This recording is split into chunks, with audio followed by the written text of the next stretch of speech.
How's it going, everybody? Welcome back to the Hall of Film, and in today's newest part of my end of year collaboration project, I am honoured to have freelance writer and just an amazing person and future guest on the show, Saleah Blancaflor. I hope you guys enjoy.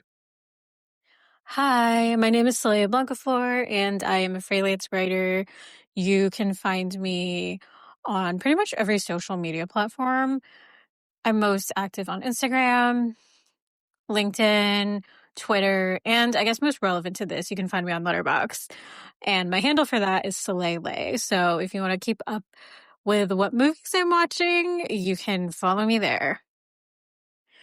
My top 5 films of the year would probably be, and this is as of now, as of recording this. I haven't seen all the movies from this year, and I'm probably going to see a lot of movies over the holiday break, so this could change. But as of now, I would say my top 5 films of the year are one, One Battle After Another, two, Marty Supreme, three, Begonia, four, No Other Choice, and five, Sinners. And I mean, the reason behind that is, all are incredible films. Were directed by filmmakers that I really love. The cast is great. And just all around, great storytelling, all very fun. And, it's just, those were all just the movies that I really loved. um, it's my least favorite films of the year. I actually hate answering this question only because, when I love movies so much, so whenever I don't like one, it always makes me kind of sad because obviously a lot of hard work gets put into movies, but sometimes you just don't vibe with a movie or, it just isn't for you. So, I would say my least favorite films of the year.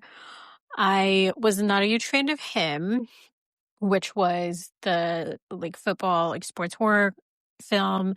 I just felt like it was a little all over the place.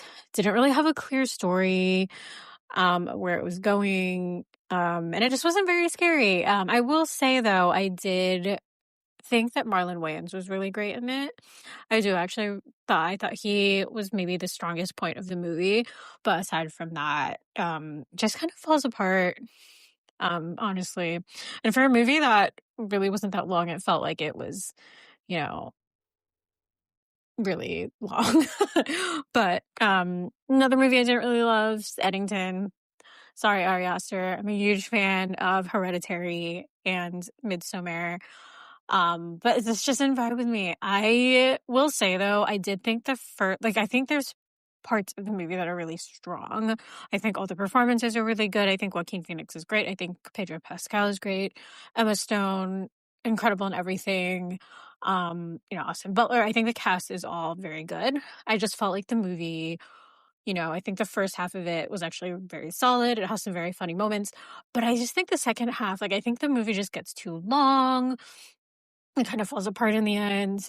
I also am a little bit torn about, a movie that kind of explores kind of the COVID era pandemic politics, because I feel like in a way we're still kind of living through that, even though it was 5 or 6 years ago at this point. It almost feels a little too soon to be making a movie like that, even though I do feel like it does capture the movie does. I will say one of the strengths of the movie is that it kind of captures the chaos of how the politics felt during that time, during the pandemic and during COVID and during lockdowns.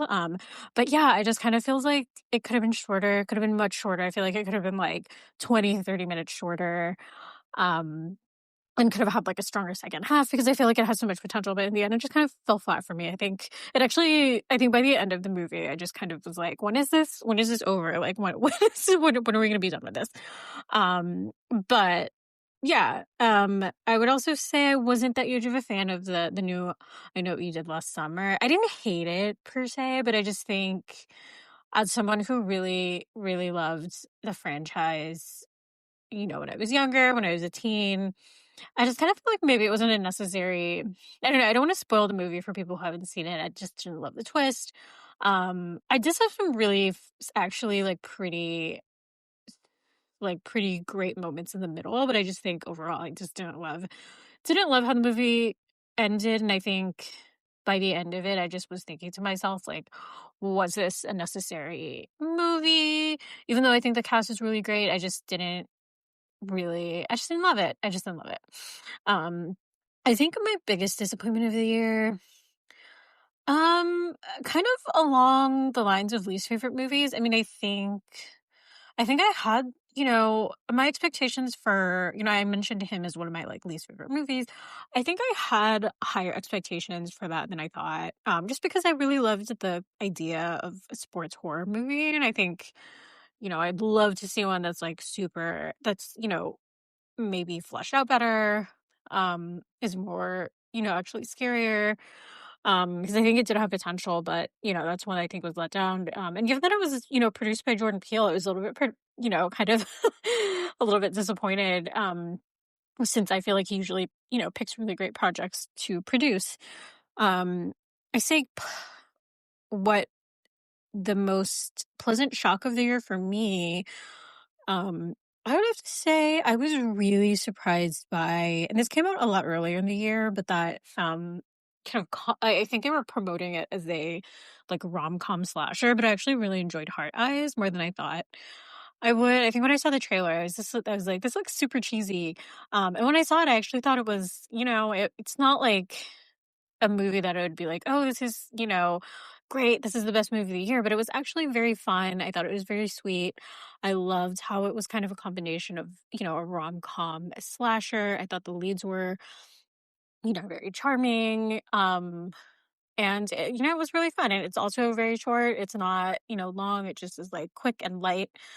Um, and I liked it. I just like really enjoyed it. It kind of makes me think that there should be more rom-com slashers. That one, it kind of gave me like Scream ish vibes where it was this like combination of like the horror comedy, um, blending of movies. But it was fun. I liked Hard Eyes. I think that came out in Valentine's Day this year, if I'm not mistaken. But that was a movie that I was, didn't think I would like, and I was pleasantly surprised by it. Um, Another movie that I was, was a pleasant shock for me that I think I liked way more than I thought I would. It's The Long Walk. I feel like that movie, just didn't get a ton of, um, attention as it should have, but it was really great. Um, and yeah, I really liked it. When I saw the trailer, I figured I would like it, but I wasn't expecting to like love it as much as I thought I would. I just thought the cast was very strong, especially the two leads. Um, but yeah, those are my two pleasant shocks of the year. The breakout stars of 2025, I would say acting would probably be, I'd say Josh O'Connor. Like he's had a great year. I mean, I know he had Challengers last year, but it seems like after Challengers, he just had a bunch of movies come out this year. I know he was it The History of Sound? He was in The Mastermind, and now um Wake Up Dead Man, which is a third Knives Out installment. So he's having a big year. I would also say Chase Infinity.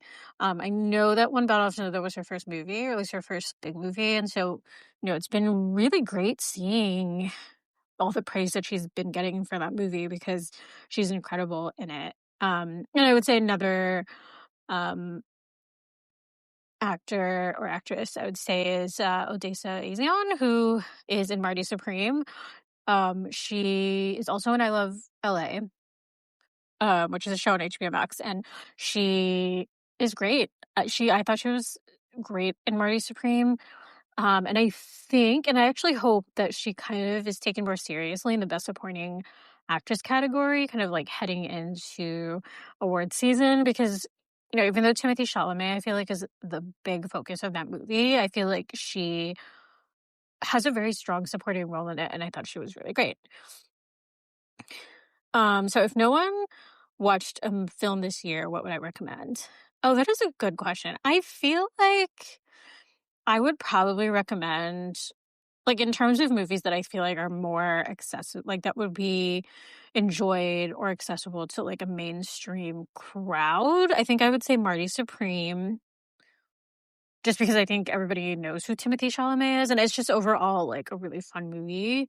I know it hasn't, like, as of now recording this, the movie has not come out yet, but I think that if people see it during Christmas or Christmas week, I think people will really enjoy it. I think it is a bit of a stressful movie, kind of like the other Safdie Bros movies, but it is very, I think it's very fun. Um, I would also probably recommend Sinners or Weapons, only because I think that both those movies uh, are movies that I think, if you're not someone who's like super super into to film or cinema, that those are kind of really good entry points to this year. And they're all original storytelling. I think they're all original movies that are really good. So I would say those are the three movies that I would probably recommend. If no one has seen a movie this year, that those would be the movies that they should watch. Um, what's one thing that I would like to see change about the industry going into the next year? I just want to continue seeing just like more support for indie filmmakers and artists. I think this year we saw a lot of really great, you know, original movies and storytelling. And I would just love for that to continue being, you know, a thing in the industry. And I just want the people to continue going to the movie theaters. I know that there's a lot going on right now. There's like a lot of concern about, it's super relevant, but the deal or with the Warner Bros. Discovery. And I know because I've been writing a lot about it for a lot of work that I've been doing recently, but I know that a lot of people have a lot of concern about like what's going to happen with the theater industry, what's going to happen with physical media, and I do hope that regardless of what happens with this deal in the end, I do hope that you know the theater industry will continue to thrive. I think people should really one support going to the cinema, like going to theaters, but also, yeah, I think that's just like, from, like every time I go to the movies, I feel like there's always people going to the theaters. So I do feel like that is like not too much of an issue. Like I think there's people going to movies all the time, but I think, from the business side, I think these these major companies just need to support that. It's nice having options to watch on streaming. And obviously, I think streaming is something that's going to continue to be big, but I think it's important to, support theaters, support physical media. Not everything has to be online. So I really hope that's something that will change going into the next year. I don't know if I'm that optimistic about that happening, but it is something that I want to happen. A wish of mine heading into the new year. Trends from 2025 that I want to carry on into 2026. I feel like I've been kind of talking about it already, but I would love to just see more, original films, more original storytelling. We kind of got that with Marty Supreme, we got that with Sinners, we got that with Weapons, several other movies out there that I think, um, you know, had that, as opposed to, and again, this is like nothing against like sequels or like remakes or reboots. I enjoy, the occasional sequel or like remake or reboot every once in a while, but and the like big franchises, like, I have some that I really, really enjoy, but I think the fact that we got movies, like I said, like Sinners, Weapons doing so well in theaters is because people also do want to see, original stories as well as movies that are, kind of part of bigger franchise and sequels. So I do really hope that we get more movies like that, you know, heading into the new year. Um, Overall, I would actually say it was a really, really good film year. It's funny. I was talking to a friend recently because I feel like in 2023 we kind of got really big movies like Barbie and Oppenheimer and Killers of Flower Moon, and then 2024 was a little bit of a quieter year where there weren't like I feel like in 2024 I didn't give a lot of like there weren't movies that, like, wowed me. I feel like there were a lot of good movies that I saw that I was like, "Oh, this is good," or "This is great," but nothing super memorable to me. But I would say this year, there's so many movies that I just saw that I just really enjoyed or really loved. And I'd say a lot of them came out during the tail end of this year. It was talking a lot about One Battle After Another, Mighty Supreme, like all those movies kind of came out within the last few months. Um, and were really good. But I also feel like we had a very strong beginning of the year with movies like Sinners kind of being like the really big movie that kind of came out early in the year. Weapons kind of coming out in the summer of year. And there's like other movies, obviously, that came out aside from those two, but you know, those two I feel like really kind of spoke to movies that mainstream audiences saw. So I feel like overall it was a really great movie year. And I'm excited to see, you know, what happens in or what comes out or how people, you know, I'm excited to see everything that's coming out in 2026. And how people, you know, kind of respond to those movies. But yeah, no, it was a great year. Um, think a film that, in my opinion, didn't get enough love. There was a movie called The Ugly Stepsister, which is this Norwegian horror movie. I actually watched it on Shudder in October because I always try to watch a lot of scary movies that month.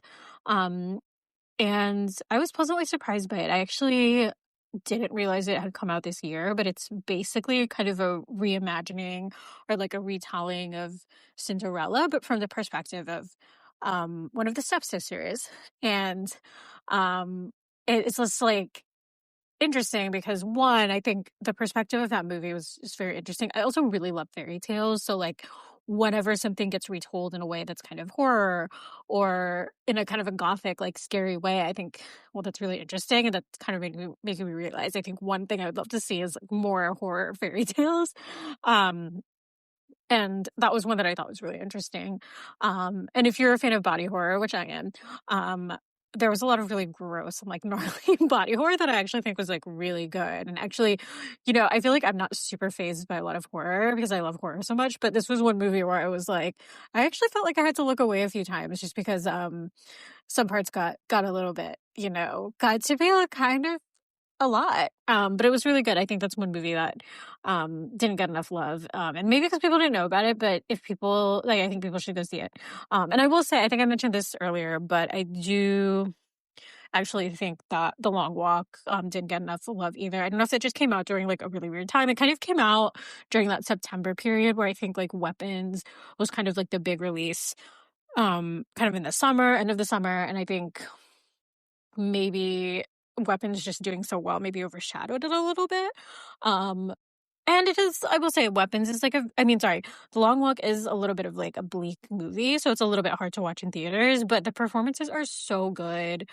That you know, I think once it gets on streaming, or I think it's currently on VOD, I think people should watch it more because I think for the performances alone, um, you know, I think are just incredible. Um, so yeah, those are my thoughts about the you know, the year in film. But yeah, my future plans, I will probably continue watching movies. You know, I'm a writer, so I'm just always writing. I write a lot about entertainment. Write a lot about the business of entertainment. You can find my writing across different publications. I was most recently a writer at Adweek. But you can find my current writing at Fast Company, Observer, Gold Derby, and a lot of other publications as well. You know, I'm always on social media, so you can kind of follow me there. I know I mentioned I'm on Letterboxd a lot. Handle is Saleah, but if you want to follow me, you can find me there. But yeah, I'm probably just gonna be writing a lot and watching movies.